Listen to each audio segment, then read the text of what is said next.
आप देख रहे हैं लाइव इंडिया हर पल।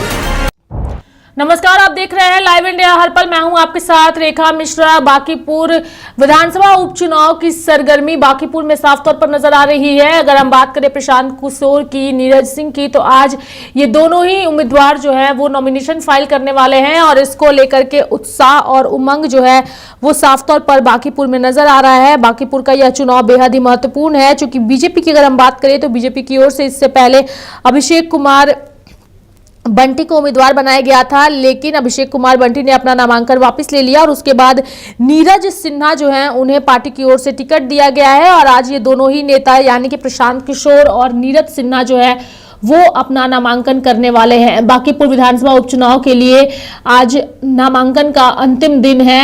अंतिम दिन बीजेपी प्रत्याशी नीरज सिन्हा और जनसुराज पार्टी के संस्थापक प्रशांत किशोर नामांकन पत्र दाखिल करेंगे। इसके अलावा अन्य उम्मीदवार भी पर्चा भर सकते हैं।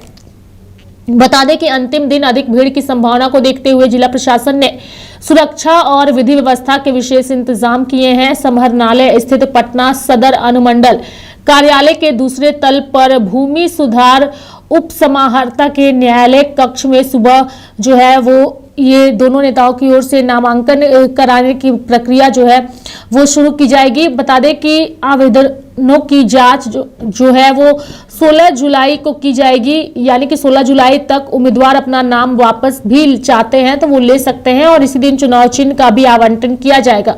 बांकीपुर विधानसभा उपचुनाव के लिए पटना सदर के भूमि सुधार उप समाहर्ता राघवेंद्र की अगर हम लोग बात करें तो उन्होंने भी इस चुनाव को लेकर के अपनी जानकारी साझा किया है। हालांकि बांकीपुर का यह चुनाव बेहद ही महत्वपूर्ण है, चूंकि इस चुनाव में किसकी जीत होती है ये तो आने वाला वक्त तय करेगा, लेकिन फिलहाल सबकी नजर जो है वो प्रशांत किशोर और नीरज सिन्हा पर टिकी हुई है, चूंकि ये दोनों ही अपनी अपनी पार्टी के उम्मीदवार हैं। और प्रशांत किशोर को लेकर के कहा जा रहा है कि उनका पलड़ा जो है वो फिलहाल काफी ज्यादा भारी नजर आ रहा है, चूंकि बीजेपी का एक तबका ये भी कहता नजर आ रहा है और साथ ही विपक्ष के जो नेता हैं उनकी ओर से ये कहा जा रहा है कि भरत तिवारी एनकाउंटर की वजह से बीजेपी की काफी ज्यादा किरकिरी हुई है और यही वजह है कि ये चुनाव प्रशांत किशोर को लेकर के अलग दावे करता हुआ नजर आ रहा है।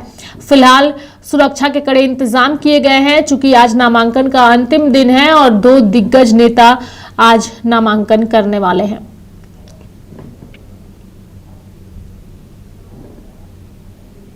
नीरज कुमार सिन्हा भी अपना नामांकन दाखिल करेंगे, प्रशांत किशोर भी करेंगे और अन्य विपक्षी दलों के उम्मीदवार भी नामांकन दाखिल करेंगे। सर, कितनी बड़ी चुनौती? नीरज कुमार सिन्हा जी के प्रत्याशी बनने से बांकीपुर में अति उत्साह है, क्योंकि वो बूथ स्तर के कार्यकर्ता रहे हैं, अभी मंडल के अध्यक्ष रहे। ऐसे कार्यकर्ताओं को पार्टी ने प्रत्याशी बनाया है।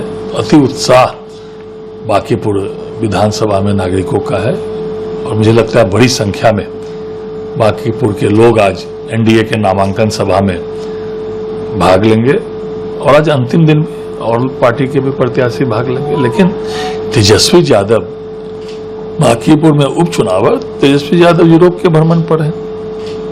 पिछली बार हम लोगों ने 51,000 मतों से आरजेडी के उम्मीदवार को हराया था। इस बार जो उत्साह है, जो काम हुआ है, जो हमारे वहां के विधायक को राष्ट्रीय अध्यक्ष भाजपा का बनाया गया है और इतना काम हुआ है बांकीपुर में, और ज्यादा मतों से इस बार एनडीए के प्रत्याशी नीरज कुमार सिन्हा जी जीतेंगे। आज वो नामांकन करेंगे। हम लोग पदयात्रा के रूप में, रोड शो के रूप में वो आज नामांकन करने जा रहे हैं। सर, लेकिन प्रशांत किशोर ने कहा कि बीजेपी घबरा गई है, इसलिए पहले उम्मीदवार बदली, अब तो बैकफुट पे दिख रही है बांकीपुर में। कौन क्या बोलता है कि 95% उम्मीदवार की जमानत जब्त हो गई थी विधानसभा में, और बांकीपुर में तो जमानत का बहुत बुरा हश्र इनके उम्मीदवार का हुआ था। और जब 3 तारीख को रिजल्ट आ जाएगा तो समझ में आ जाएगा। वहां स्पष्ट रूप से पिछली बार भी हम लोग की टक्कर राजद से थी। राजद को हम लोगों ने 51,000 वोटों से हराया था। इस बार 51,000 से ज्यादा वोट से हम लोग आरजेडी को हराने वाले हैं।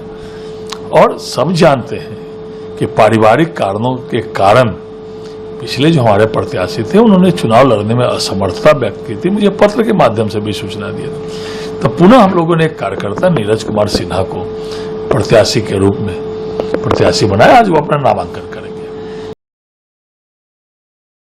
माता रानी का आशीर्वाद और भगवान का दर्शन किए हैं, बस आशीर्वाद।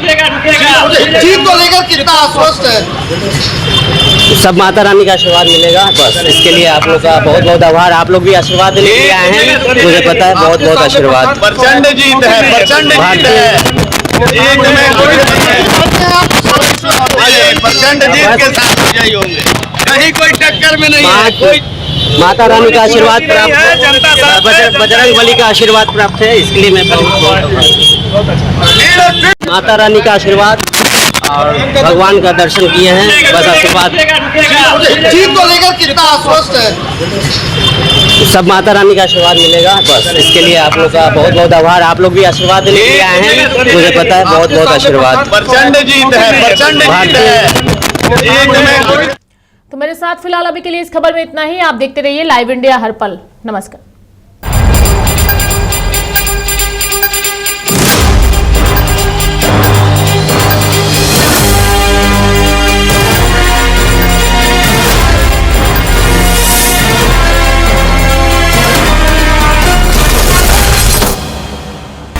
आप देख रहे हैं लाइव इंडिया हर पल।